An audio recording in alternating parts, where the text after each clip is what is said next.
नमस्कार। इस समय हमारे साथ नेपाल के प्रधानमंत्री केपी शर्मा ओली जी हैं और भारत में और नेपाल में दोनों जगह आम लोगों के बीच में भी भारत और नेपाल के संबंधों के बारे में लगातार बातचीत होती है और ख़ास तौर पर भारत के लोग इस समय ज़रूर ये चाहेंगे कि वो ओली जी की बात सुने। तो ओली जी, आपका बहुत बहुत स्वागत है और बहुत बहुत शुक्रिया हमें ये समय देने के लिए।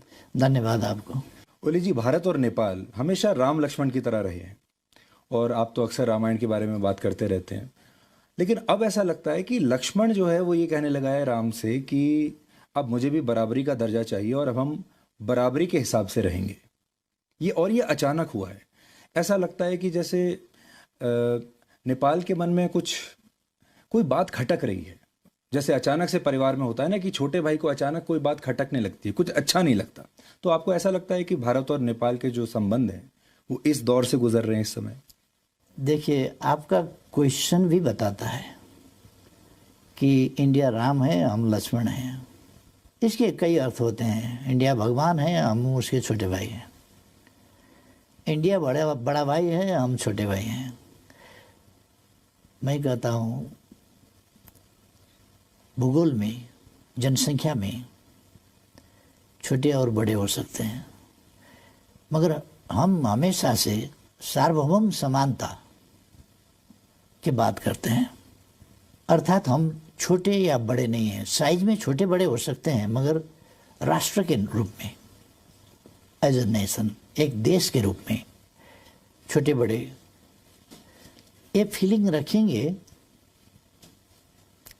तभी बॉस होता है। इसमें कुछ जरूर कुछ प्रॉब्लम इस सेंटिमेंट में है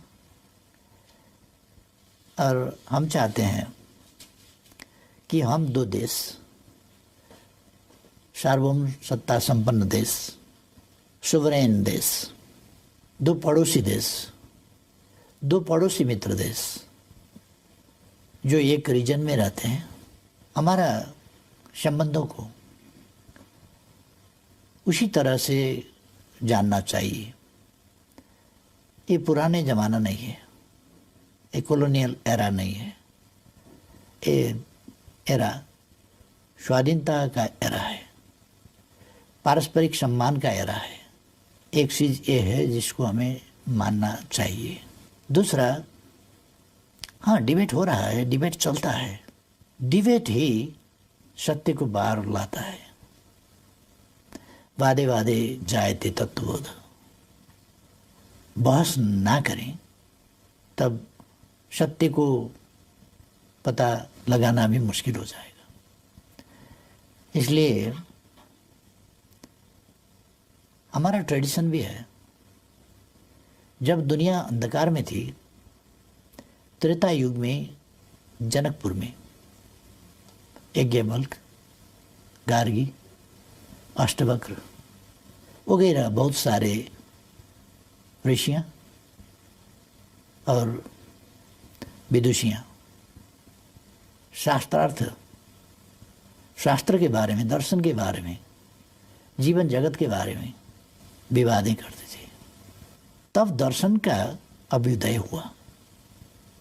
दर्शन यहीं से पैदा हुआ था ना। हालांकि यूरोपियन सब दर्शन का, साइंस का उद्गम अरस्तु से मानते हैं। अरस्तु तो ईसा पूर्व 600 साल के, उसे कई साल पूर्व, उसके 1500 साल पूर्व यहाँ दर्शन के बारे में चर्चा होता था, विचार विमर्श होता था। इसलिए बहस होना अच्छा है। बहस स्वस्थ होना चाहिए और सत्य को पता लगाने के मकसद से होना चाहिए। तो आप कह रहे हैं कि अब आप भारत को बॉस मानने से इनकार करते हैं, उसी पर बहस है।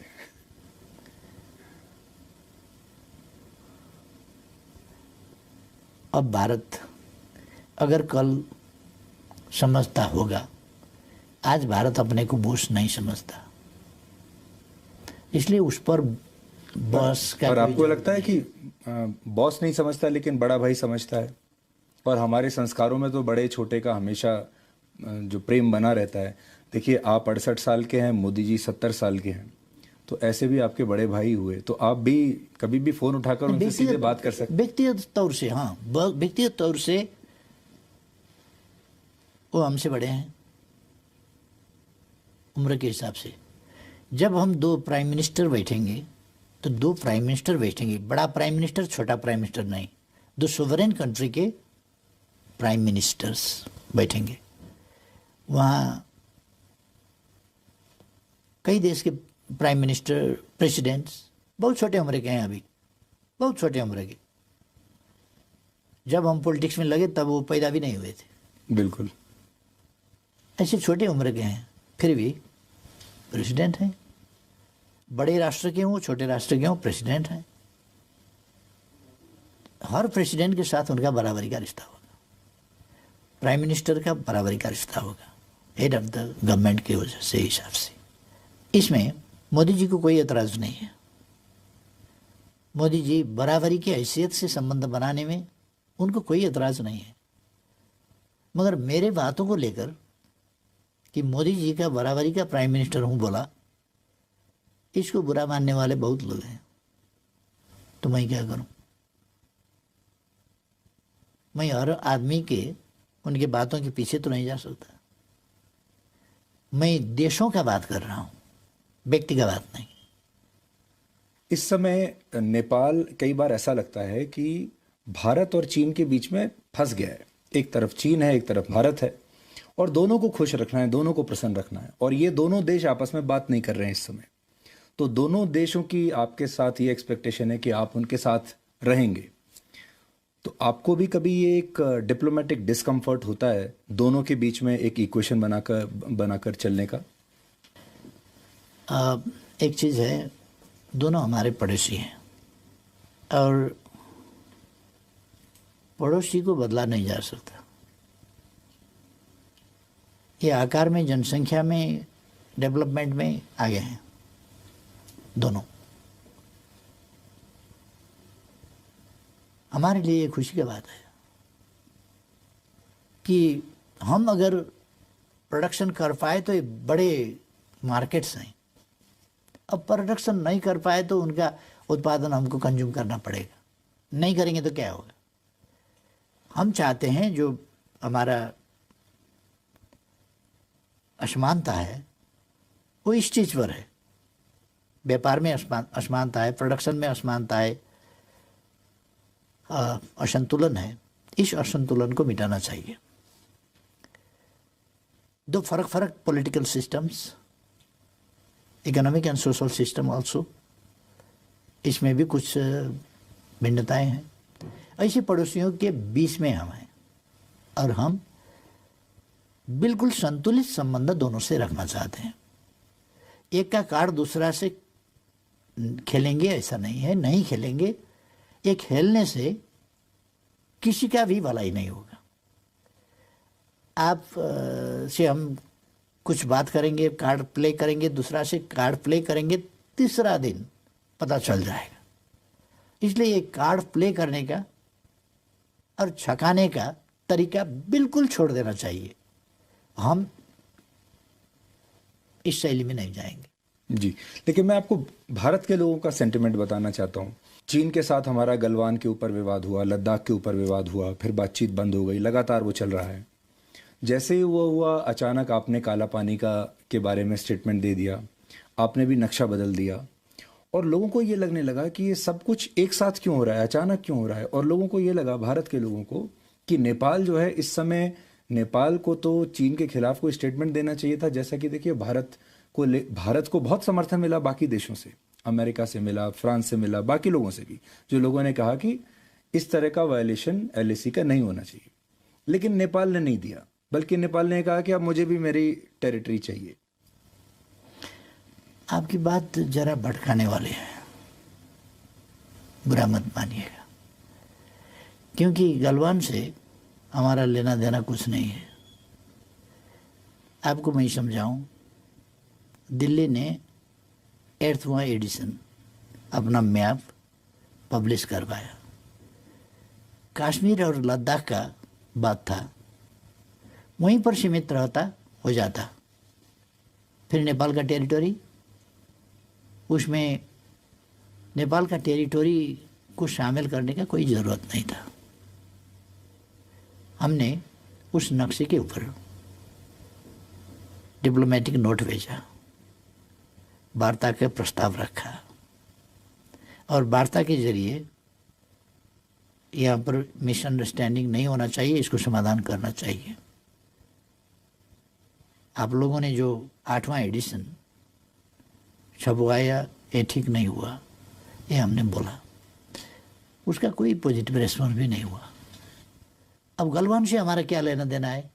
आप नक्शा छपवाते हैं उसी वक्त तो हमको लिखना पड़ा कि ये नहीं करना चाहिए था जी। और फिर रास्ता बनवाया गया हमारे टेरिटरी पर और इनागुरेशन किया गया, उद्घाटन। हमने फिर डिप्लोमेटिक नोट लिखा, रिक्वेस्ट किया, बातचीत किया जाए, ये ठीक नहीं हुआ। अब गलवान से क्या लेना देना है? वहां उद्घाटन होता है, हमने विरोध किया उद्घाटन का, गलवान से मिलाकर उद्घाटन क्यों किया गया? उसी वक्त उद्घाटन करने का क्या जरूरी था? अच्छा, आपको लगा कि अब बताइए जी गलवान से हमको क्यों जोड़ते हैं? और दूसरा, दूसरे देशों का पॉलिटिक्स, किसी का साइड लेने का पॉलिटिक्स हमारा पॉलिटिक्स नहीं है। हमारा पॉलिटिक्स है पॉलिटिक्स ऑफ न्यूट्रलिटी, तटस्थता का हमारा नीति है। हम दोनों पड़ोसियों के बीच तटस्थ रहेंगे। वार्ता नहीं हो रहा है तो हम वार्ता शुरू कराने की कोशिश करेंगे। दोनों मित्र हैं, हम प्रेसिडेंट सी से भी बात कर सकते हैं, ली खचियांग से भी बात कर सकते हैं, प्राइम मिनिस्टर से, वैसे ही मोदी जी से भी बात कर सकते हैं। दोनों तरफ हमारे मित्र हैं।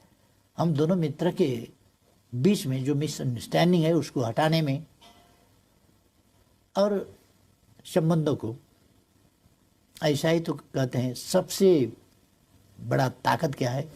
मित्रता।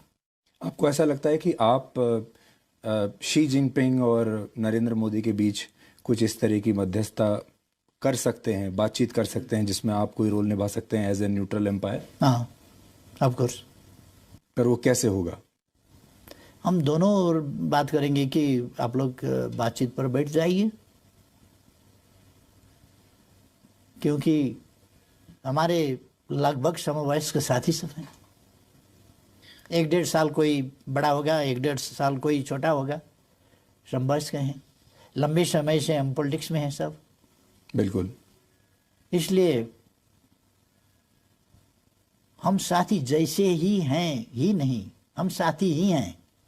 पर ये सब तो तब होगा जब आप सरकार में बने रहेंगे, क्योंकि अप्रैल और मई में चुनाव होने वाले हैं। तो चुनाव के बाद आपको क्या लगता है, आपकी दोबारा से वापसी होगी या इस बार कोई और आएगा? हाँ, आपकी प्रश्न बहुत अच्छा है। हमारा पार्टी इस बार मेजॉरिटी लाएगी, मुझे उम्मीद है। एकदम कमजोर हालत हुआ तो भी मेजर पार्टी हम ही होंगे और इलेक्शन के बाद भी गवर्नमेंट को लीड हमें ही करना पड़ेगा शायद। इसलिए मैं आश्वस्त करना चाहूँगा सब साथियों को कि इलेक्शन के बाद नेपाल भारत संबंध को और ऊंचाई में पहुंचाने के लिए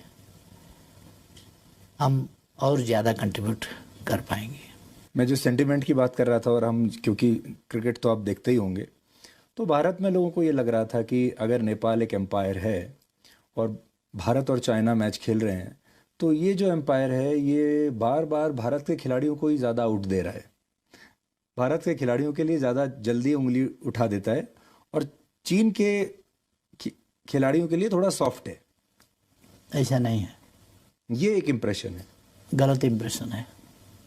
ऐसा कोई एविडेंस नहीं है, हो ही नहीं सकता, क्योंकि हमारे दो पड़ोसी के बीच में सौहार्द संबंध प्रॉब्लम रहित, समस्या रहित संबंध चाहते हैं, क्योंकि एक चीज कहते हैं और उसमें से आधा हम कटा देंगे। हाथी अगर लड़े तो भी मैदान का नुकसान ही होगा, हाथी अगर मिल गए तो भी मैदान का नुकसान होगा। ये मिल गए तो भी नुकसान होगा, ये इसको हम कटा देंगे। हाथी अगर लड़ेंगे तो मैदान का नुकसान तो होगा। ए टू जॉइंट नेबर्स, ए बड़े पड़ोसी लड़ने लगे तो उसका नकारात्मक असर तो हमको पड़ेगा ही। इसलिए हम चाहते हैं कि अब एशिया का जमाना है, अपने खुद को विकास करना चाहिए। कल का विकास था दूसरा का रिसोर्स लूट कर ले जाना, दूसरा का मैन पावर, दूसरा का रिसोर्स, दूसरा का प्रॉपर्टी लूट कर धन कमाना। ये था कल का विकास का मॉडल। आज का विकास का मॉडल है खुद को करना होगा विकास के काम। खुद को करने के लिए शांति चाहिए, मित्रता चाहिए, टेंशन फ्री एनवायरनमेंट, कोई तनाव रहित वातावरण होना चाहिए। तभी विकास को तीव्रता दे सकते हैं, हम गति दे सकते हैं। इसलिए अपने देश के अंदर में हो या पड़ोस में हो, पड़ोसी से हो या अपने अंदर हो, शांति हो तो हम विकास को गति दे सकते हैं।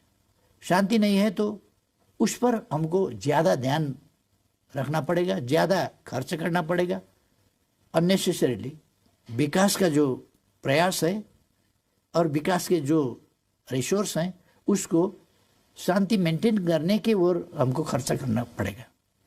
इसलिए वो हमारे लिए, हमारे विकास के प्रयासों के लिए नुकसानदायी होगा। इसलिए हम चाहते हैं कि हमारे पड़ोसी में अच्छा संबंध हो, विश्वास का वातावरण हो, भरोसा योग्य मित्र बने, कि एक अर्का पर संदेह हो, हम आप मित्र हैं मगर संदेह है आपके ऊपर, साथ में सोए हैं, नींद नहीं आएगी, क्योंकि नींद आ जाएगी मैं सो जाऊं तो मित्र क्या करेगा, मित्र के नाम में बड़ा खतरनाक आदमी मेरे पास में सोने का बहाना कर रहा है, खतरा है, तो नींद नहीं आएगी। आपको किसके साथ अच्छी नींद आ रही है आजकल? आजकल का बात नहीं, नेपाल जो, चीन या भारत? नेपाल जो अस्तित्व में है वो संतुलित नीति के साथ, न्यूट्रलिटी, ये तटस्थता की नीति के साथ किसी का पक्ष नहीं लेना। फिलहाल ये अच्छा नहीं लग सकता है, फिलहाल हमारा साइड क्यों नहीं लिया, हमारे पक्ष में क्यों नहीं बोला, हाँ ताकत लगाओ, हमको क्यों नहीं बोला, वोटिंग क्यों नहीं किया। ये हो सकता है फिलहाल के लिए, मगर अगर आप उसका दीर्घकाल का नतीजा देखें तो हमारा न्यूट्रलिटी, हम किसी भी पड़ोसी के खिलाफ हमारा जमीन, हमारा आकाश इस्तेमाल करने नहीं देंगे किसी को भी। सबके लिए ये एक प्रतिरक्षा वाल हो गया ना जी। तो इसलिए हम चाहते हैं हमारे पड़ोसी आराम से अपने अपने विकास के काम में लगे, परस्पर में सहयोग करें, अपने रिसर्च, वैज्ञानिक अनुसंधान, अपने अपने डेवलप टेक्नोलॉजी शेयर करें। और ये ज़माना है एशिया का, अब ज़माना है एशिया का, जहाँ से वास्तव में सिविलाइजेशन शुरू हुआ। और ये जो हमारे दो पड़ोसी महान देश हैं, इनका गौरवपूर्ण इतिहास है, इनका भूगोल, इनका सिविलाइजेशन, इनका पॉपुलेशन, इनका हिस्ट्री ग्लोरियस है। मगर यहाँ के शासकों की कमियाँ और खासतौर से साइंस एंड टेक्नोलॉजी का शुरू में जो विकास हुआ वो हमारे खिलाफ इस्तेमाल हुआ। एशिया के खिलाफ इस्तेमाल हुआ। इंजन बना हमारे खिलाफ, स्टीमर बने हमारे खिलाफ, वेपन्स बने हमारे खिलाफ। ये तो टेक्नोलॉजी का विकास था, दुनिया के मानव जाति के लिए होना चाहिए था। हम भी साथ ही साथ आगे बढ़ते, मगर साइंस एंड टेक्नोलॉजी को, विज्ञान प्रविधि को हमारे खिलाफ इस्तेमाल किया गया। इसलिए भारत जैसा देश क्या कमी था कि गरीब रहा। हिमालय से हिंद महासागर तक क्या कमी था? हिमालय से चमोलंगमा से पैसिफिक तक क्या कमी था चीन में? क्या पॉपुलेशन नहीं था काम करने के लिए? ओल्ड एज पॉपुलेशन था? ऐसा नहीं था। यंग पॉपुलेशन, जवान जनसंख्या, जनसांख्यिक लाभ दोनों को था। क्यों? इसलिए कि साइंस एंड टेक्नोलॉजी का जो विकास हुआ वो इनके खिलाफ प्रयोग किया गया। और दूसरे पड़ोस के ऐसे ही हमारे यहाँ हम तो उपनिवेश कभी नहीं बने, मगर उपनिवेश नहीं बने, गरीब तो बन गए। गरीब तो रहना ही पड़ा हमको, क्योंकि उसका जो असर है वो तो हमको भी पड़ा। इसलिए अब वो जमाना गया। मैं अभी काठमांडू में जब घूम रहा था, लोगों से मिल रहा था, तो एकदम ऐसा लगा जैसे भारत में ही हूँ। ऐसा लगा ही नहीं कि कहीं बाहर किसी दूसरे देश में है। कल्चर, संस्कार, सब कुछ भारत जैसा है। भाषा, और भारत में तो कहते ही हैं कि रोटी और बेटी का रिश्ता है नेपाल के साथ। आपको ऐसा लगता है कभी कि यह रिश्ता आपका कभी चीन के साथ भी हो सकता है? ये जो भारत के साथ जो विशेष रिश्ता है, स्पेशल है, ये कभी चीन के साथ भी हो सकता है? चीन के साथ भी कभी आपके पोरस बॉर्डर्स हो सकते हैं कि कोई भी नेपाली जाके कभी भी चीन में काम कर पाए, कभी भी जाके चीन में शादी कर ले? चीन इन्वेस्टमेंट के लिए अच्छा हो सकता है, उसके पास पैसा हो सकता है, बट आपको कभी ऐसा लगता है भविष्य में चीन के साथ भी ऐसे आपके संबंध हों, या ये भारत के साथ ही संभवता हो? जो एक बार हो गया वो हो गया, शायद आज वैसा भी ना हो पाता। देखिए, मैंने इससे पहले का इंटरव्यू में बोला कि मैं नेपाल के बारे में ही बोल नहीं रहा हूँ। जब मैं हमारे सभ्यता का, हमारे इतिहास का बात करता हूँ, हमारे पूर्वजों का बात करता हूँ, हमारे ऋषियों का बात करता हूँ, संतों का बात करता हूँ, तो हम उत्तराखंड, ये हिमवत खंड का बात करता हूँ।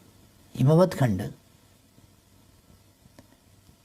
दुनिया का ऐसा जगह है, ये प्रकृति का अनुपम सौंदर्य ही नहीं, ये खनिजों का खानी भी है।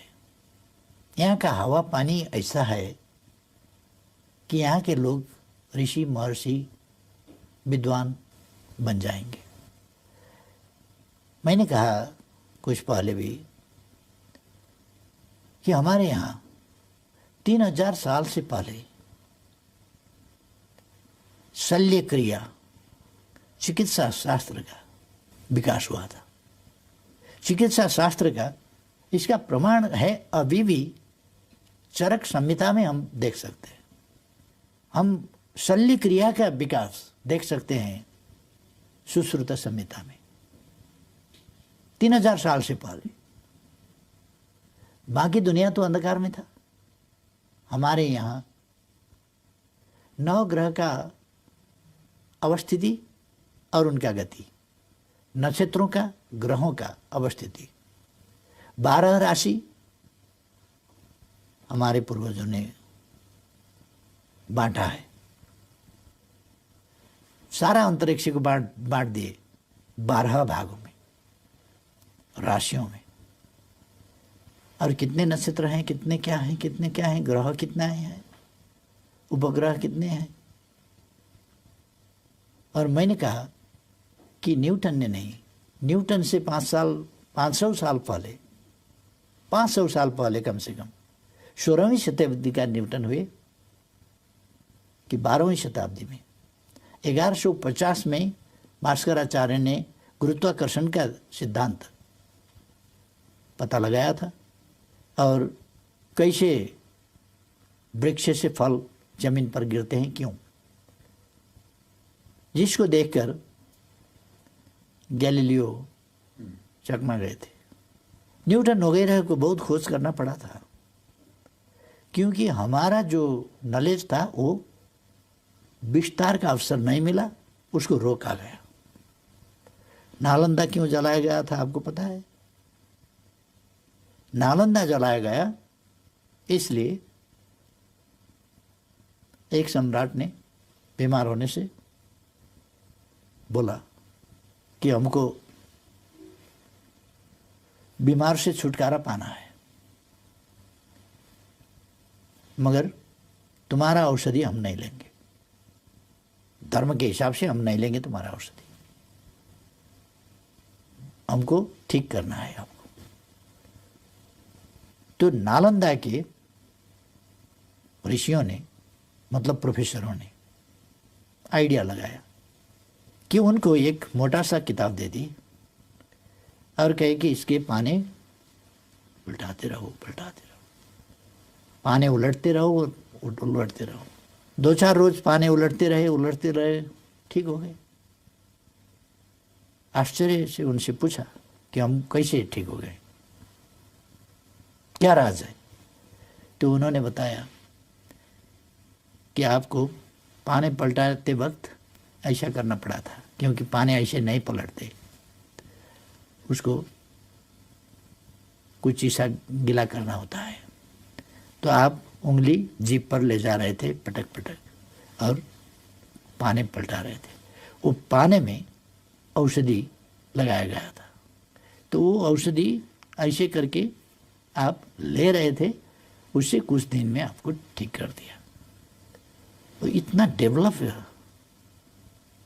ये तो खतरनाक बात हुआ। हमारा धर्म कैसे आगे जाएगा? इसको तो नष्ट करना पड़ेगा, आग लगा दो इसको। 9 लाख पुस्तकें वहाँ लाइब्रेरी में महीनों तक आग बुझी नहीं थी वहाँ। 4 साल तक। मतलब हमारे पूर्वज तब भी ऐसे थे और हमारा मेडिसिन ऐसा इफेक्टिव था। वो धरती का हम बात कर रहे हैं, धरती का इस भूखंड का बात कर रहे हैं, जिसको हमें समझना चाहिए। और आपने जो पूछा, इन सब बातों से उलझना हमें नहीं चाहिए, ये उलझने की बात है। ब्रॉड माइंडेड होना चाहिए और ब्रॉड माइंड के साथ हमें आगे बढ़ना चाहिए। आगे बढ़ना, कहाँ पर छिद्र है हमको देखना नहीं है, छिद्र में उंगली डालकर बढ़ाना नहीं है, छिद्र हमको ढूंढना नहीं है, अगर सामने आया निपटाना है, आगे बढ़ना है। तरीका हमारा ये होना चाहिए। इसलिए हम भारतीय भाइयों और बहनों को रिक्वेस्ट कर रहा हूँ कि हमें कोई असमझदारी रखने की कोई ज़रूरत नहीं है। हम 2 पड़ोसी देश हैं, आकार में छोटे बड़े हैं, मगर राष्ट्र की हैसियत से बराबर है। और इस समता के भाव से हमें आगे बढ़ना चाहिए। पिछले कुछ महीनों से जब हम आपको लगातार ऑब्जर्व कर रहे थे, तो हमने ये भी देखा कि आप एक प्रधानमंत्री तो हैं, नेता भी हैं, लेकिन आपके अंदर एक हिस्ट्री का प्रोफेसर भी है, एक दर्शन का प्रोफेसर भी है। और हाल के दिनों में आपने जितने लॉजिक्स निकाले, चाहे वो काला पानी, वो भी आपने हिस्ट्री में से निकाला, वो पूरा नक्शे की बात। रामायण के बारे में आपने कहा, वो भी आपने पूरा माइथोलॉजी से और हिस्ट्री से ही निकाला। तो बहुत सारी चीज़ें आप आजकल निकाल रहे हैं। तो कई बार मुझे लगता है कि भारत के जो नेता हैं या सरकार है, उसको एक प्रधानमंत्री और सरकार से नहीं, एक हिस्ट्री के प्रोफेसर से भी डील करना पड़ेगा। तो इसलिए हिस्ट्री, एक आपके साथ शायद हिस्ट्री पर भी वाद विवाद करने की ज़रूरत पड़े। हाँ, अगर जेएनयू कुछ ऐसा डिबेट ऑर्गेनाइज करेगा तो भी ठीक होगा कि हम, हाँ, भारत में बहुत सारे विद्वान हैं, मगर जो प्रचार प्रसार होना चाहिए उनके विचारों का, उनका खोज का, उनके अनुसंधान का, और जो हमारे ग्रंथें हैं, हमारे रचनाएं हैं पूर्वजों के और आविष्कार हैं, हमारे पूर्वज ऐसे इनोवेटिव थे और ऐसे रिसर्चर थे जिन्होंने कोई ऐसा पौधे का, पेड़ों का पत्ता नहीं छोड़ा होगा जिसको सीखा नहीं किया होगा। आपने ये भी देखा होगा कि भारत में 2014 के बाद, जब से प्रधानमंत्री नरेंद्र मोदी बने, एक राष्ट्रवाद की लहर आई है, एक नया अलग माहौल बना है। क्या आपको ऐसा लगता है कि आपके नेतृत्व में आप भी वही नेपाल में करने की कोशिश कर रहे हैं कि एक देश को उसका प्राइड याद दिलाना चाहिए, उसमें एक राष्ट्रवाद की भावना डालनी चाहिए, जो भारत पश्चिमी देशों के साथ कर रहा है, जो भारत चीन के साथ कर रहा है इस समय, कि हमें भी बराबरी का दर्जा चाहिए, वही आप नेपाल के साथ कर रहे हैं और अनफॉर्चुनेटली सबसे पहले नज़र आपकी भारत पर ही पड़ गई? बात ऐसा है, आज का ज़माना ही, मैंने शुरू में ही कहा, ये औपनिवेशिकता का ज़माना नहीं है, उपनिवेशवाद का ज़माना नहीं है। कॉलोनियलिज्म का एक ज़माना था, अब वो समाप्त हो गया। उसके अवशेषों को हमें समाप्त करना है, अपने मन से, अपने मस्तिष्क से।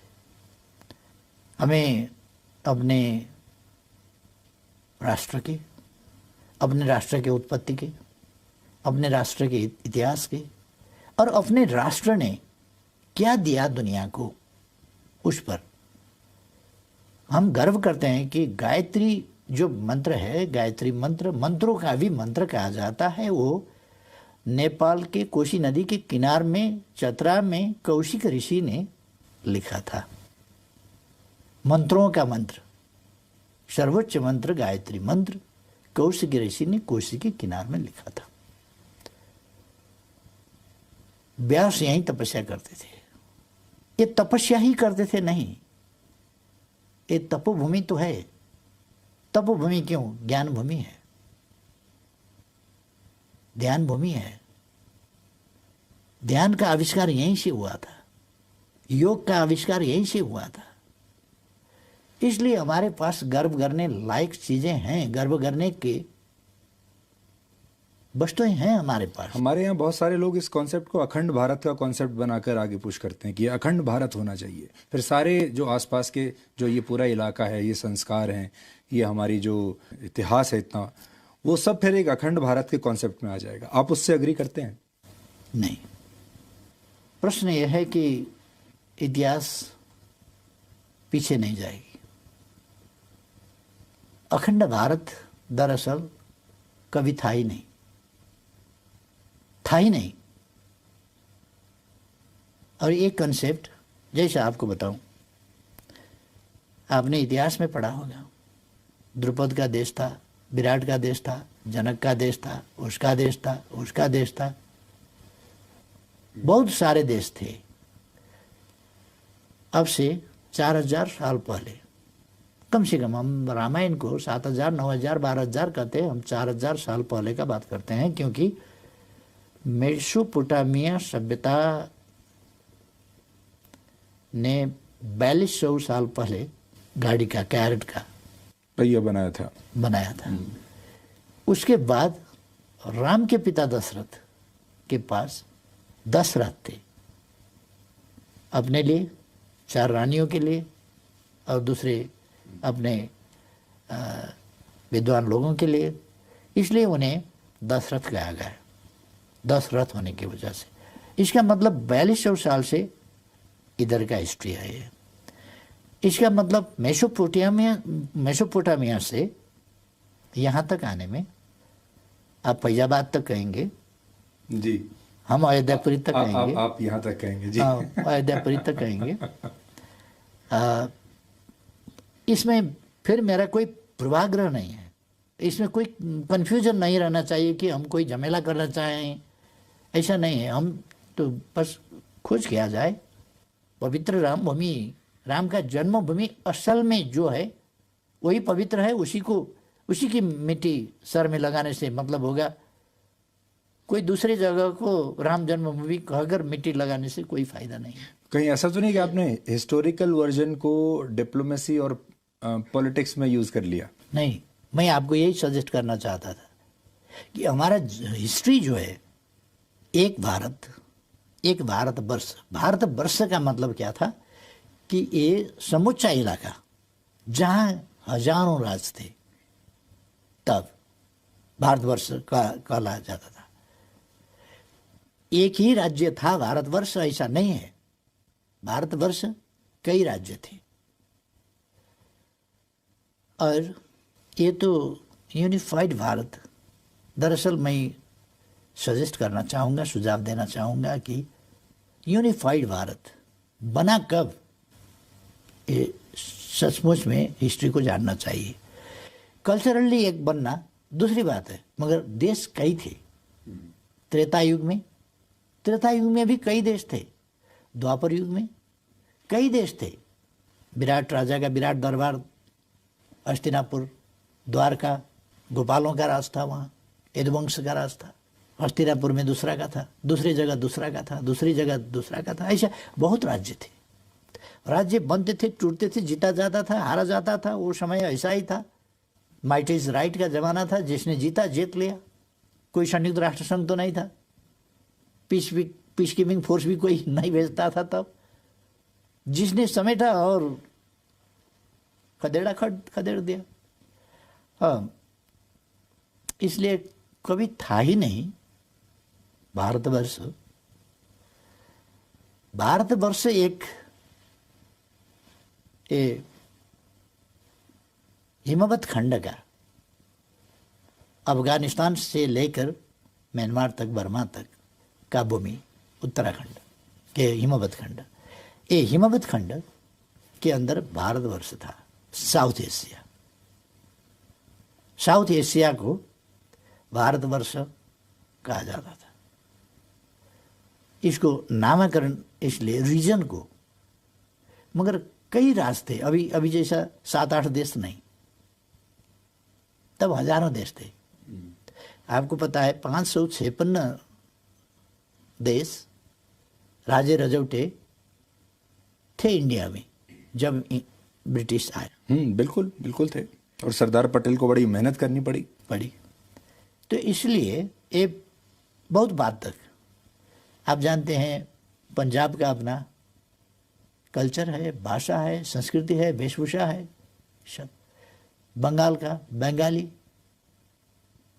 उसका डिश, उसका भाषा, उसका कल्चर, उसके वाद्य वादन, ये सब ये अलग अलग है, अलग अलग थे। ये अब एक भारत बन गया। हमारे यहाँ 123 से ज़्यादा, 125 जाति और भाषाभाषी है। उतने ही भाषा हम बोलते हैं। ये हमारा एक देश है जी। पहले यूरोप का और हमारा बनावट अलग अलग है। यूरोप एक भूमि, एक भाषा, एक देश, एक संस्कृति, एक राष्ट्र। हमारा ऐसा नहीं हुआ। हमारा डाइवर्सिफाइड है, विविधता युक्त है। जी, मेरा आखिरी सवाल आपसे ये है, तो फिर भारत और नेपाल का ये जो कल्चरल अलाइनमेंट है, पुराने जो चलता आ रहा है, हिस्टोरिकल अलाइनमेंट है, ये कैसे बना रहे इस समय, वो आप कैसे इंश्योर करेंगे? और जो हाल की ये जो विवाद हुए हैं, ये आपके हिसाब से कैसे सुलझ सकते हैं ताकि वही पुराना ज़माना लौट आए? क्योंकि देखिए, उधर चीन भी बहुत विस्तारवादी सोच वाला देश बन रहा है, तो आपका सजेशन क्या होगा? हाँ, चीन के बारे में इंडिया का रीडिंग, फीलिंग एक हो सकता है। आपने हमसे वो उस पर सहमति असहमति कुछ ढूंढा भी नहीं और हमको बताना भी जरूरी नहीं है। नहीं, आप भारत के पर्सपेक्टिव से सहमत हैं या नहीं है? जब भारत के बारे में बातचीत कर रहे हैं, भारत से कई भाषाएं हमारा मिलता जुलता है। जैसा अभी मैं हिंदी में बोल रहा हूँ। जी बिल्कुल। हाँ, टूटी फूटी हिंदी, ये पढ़ा हुआ हिंदी नहीं है, ऐसा ही बोल लिया। हमारे यहाँ बहुत सारे लोग हिंदी ही नहीं, नेपाली भी नहीं समझते। कई भाषा भाषिकाएं हैं। और एक चीज़ आपको समझना चाहिए कि हमारा परसेप्शन क्या है। हमारा कोसी नदी है, गंडकी नदी है, कर्णाली नदी है, जो भारत में जाते हैं। उनकी मछली को बॉर्डर पता चलता है, ये बॉर्डर पता भी नहीं चलता। हमारे बॉर्डर इलाका में जो चिड़ियाएँ हैं वो इधर से उधर जाते हैं, उधर के गाछी में बैठते हैं, इधर आते हैं, इधर के गाछी में उधर के धान खाते हैं, इधर के गेहूँ खाते हैं। इनको बॉर्डर का पता नहीं है। पर उनको अब नया ये नक्शा दिखाना पड़ेगा आपका। इसको मानना पड़ेगा। उनको नक्शा दिखाने का ज़रूरत नहीं है। नक्शा हम आपको हेरना होगा, देखना होगा कि असलियत क्या है। अब इसमें हमको ये चाहिए कि हम दरअसल सच्चाई को कबूल करें, तथ्यों को मानें और फीलिंग को समझें। ये जरूरी है। फीलिंग को आधारहीन फीलिंग को नहीं, सच्चाई पर आधारित, तथ्यों पर आधारित, प्रमाणों पर आधारित फीलिंग्स, उनको समझना चाहिए। इसलिए इंडिया ने नक्शा छापा नहीं है। इंडिया ने तो नक्शा छापा है अपना देश का। तो हर देश अपने नक्शा छापते हैं ना, अपने टेरिटोरी को समेट कर छापते हैं ना। विवाद है तो नहीं, नक्शा नहीं छापते। अब पाकिस्तान के साथ आपका विवाद हो गया, आप नक्शा तो छापते हैं, अपना टेरिटोरी जो मानते हैं आप उसको मानकर। पाकिस्तान जो अपना टेरिटोरी मानता है उसको मानकर फिर छापता है। जिस दिन वो विवाद निपटारा हो जाएगा, एक ही प्रकार का नक्शा बनेगा। हाँ, ये है बॉर्डर। अगर चीन ने ऐसा किया होता तो आप चीन के साथ भी ऐसे ही करते? मैं आपको ये बताऊं कि हम सोवरेनिटी के, टेरिटोरियल इंटीग्रिटी के सवाल में किसी से कम, किसी से ज़्यादा व्यवहार नहीं करते। किसी ने ऑक्युपाई किया तो अच्छा हुआ, किसी ने ऑक्युपाई किया तो अच्छा नहीं हुआ। किसी ने कुछ गलत किया तो वो भी ठीक है, किसी ने गलत किया तो सचमुच गलत है। ये हमारा इंसाफ नहीं है। हम हर किसी के साथ समान व्यवहार करेंगे, हर किसी के साथ। ओली जी, बहुत बहुत शुक्रिया हमसे बात करने के लिए। और मुझे बड़ी उम्मीद है कि आपने जो हिंदी में हमसे बात की है, भारत के जो हमारे दर्शक हैं वो आपकी बात सुनेंगे और उन्हें आपका जो व्यू पॉइंट है वो उनको पता चलेगा। आपका बहुत बहुत शुक्रिया। धन्यवाद।